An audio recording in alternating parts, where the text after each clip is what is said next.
Hey guys, it's Jay, aka That's So Jay, and I'm here to talk to you guys about just how to work with your elementary or preschool kids, whether you're a speech language pathologist, a teacher, or just a parent that wants to just help their child with anything from just vocab, language, expressive, receptive language skills, WH questions, comprehension, or you really want to prepare your child for kindergarten, for preschool. And here are just some easy, quick activities that you guys can do. So, just a little bit about me. If you haven't watched any of my previous videos, I am a speech language pathologist assistant, which means that I have a bachelor's degree in speech language pathology. I currently work at an elementary school. I service kids from pre-K all the way to 5th grade.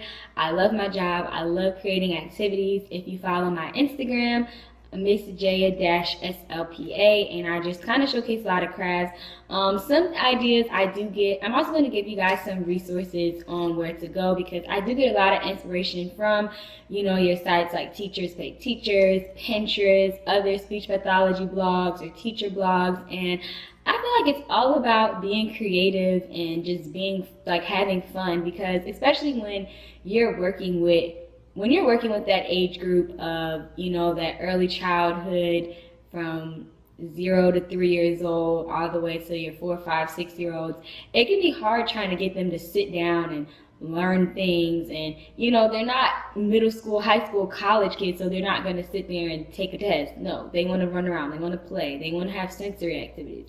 So, first thing that I'm going to say is vocab. So, I created these lovely little vocab pictures, and I love these pictures because I actually got these out of a book and I was copying them, and I literally sat down, colored them in with marker, and laminated them.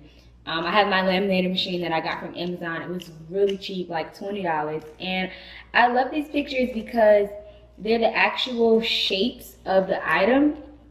So, for instance, if I'm working with a kid, I would have these pictures.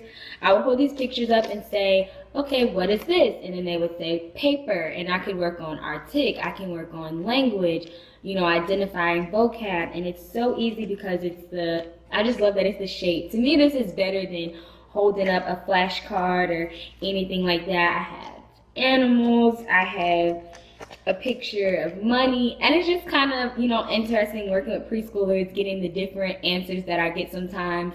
And then you can kind of increase it once you have older kids. Well, what does it do? What is the function? What can you use it for? And then they can kind of just grow using adjectives and just putting nouns and verbs, just, giving me a sentence. I do this with my 2nd and 3rd graders. I'll show them a picture, and then I might show them this picture of milk, and then they'll tell me, oh, it's good for your bones. You can use it in cereal, or, just kind of just help increase the expressive language. What else? I also have dice. I like using dice.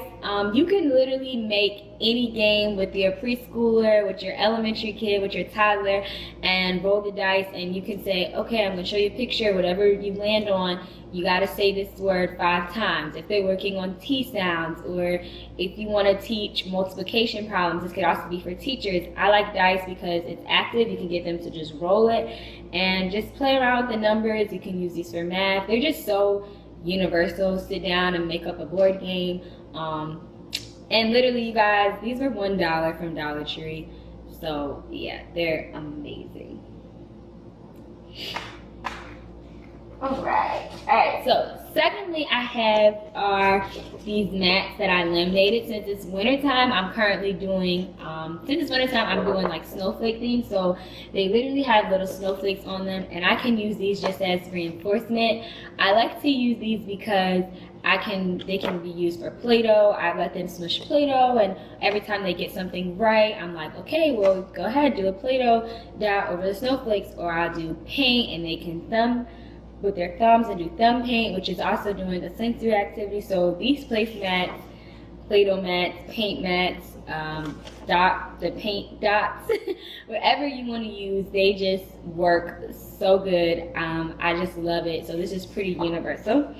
So on my list of stores that you can go to for just fun, easy crafts, all of that stuff, I would definitely say your Dollar Tree, your Dollar General. There's so many books and toys and just so many things, so many learning tools, and you literally can spend $1 instead of, this is definitely for parents, instead of just constantly going into Toys R Us and spending $200-300 on an Xbox or PS3. Definitely, it's okay to buy books. It's okay to buy, cheap games from Dollar General and sit down with your child and work on language skills. I would also say your Walmarts, your Targets, they always have little dollar bins with plenty of little activities. I know a lot of teachers and speech pathologists that I follow, they literally live in Target and Walmart on just getting crafts. I literally got this felt paper, which I'm actually going to use. I'm going to do another video on crafts that I make. 23 cents. So it's not a, I don't know how to say, it's not going to break the bank getting little things to work with for materials with your kid, or if you're, like I said, a teacher or an SLP. Another place that I really like to go is the craft stores. AC Moore, Michael's. They have a lot of seasonal stuff on sale. You can always look online. They always have 40 to 50% off coupons. I'm an AC Moore member, so I'm constantly getting emails and coupons. So definitely look at your local craft stores. I want to do more videos because I really love this field. I've learned so much with ASD, with just working with preschoolers, and I'm constantly growing. So if you have any other tips or advice or questions that you have to ask me, whether it be about growing in the field of speech pathology, or just any advice for just working with your kids. Like I said, I have experience working in a preschool, working in an autism center, working in elementary school. I've worked with adults actually, which was very interesting. And honestly, with my ASD adults, I still use the same activities. So you just really, a lot of these little things can go a long way. But once again, thanks for watching. Don't forget to follow both of my Instagrams. I have That's So Jaya, which is more of my fashion, lifestyle, fun side of me, and then I have Miss Jaya _ SLPA, which is specifically my job Instagram, just things that I do at work. So definitely like,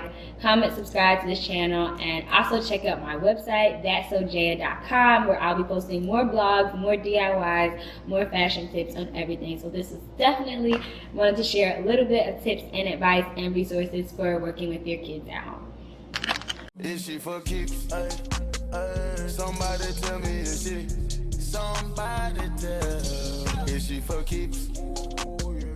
Oh, is she for keeps? Somebody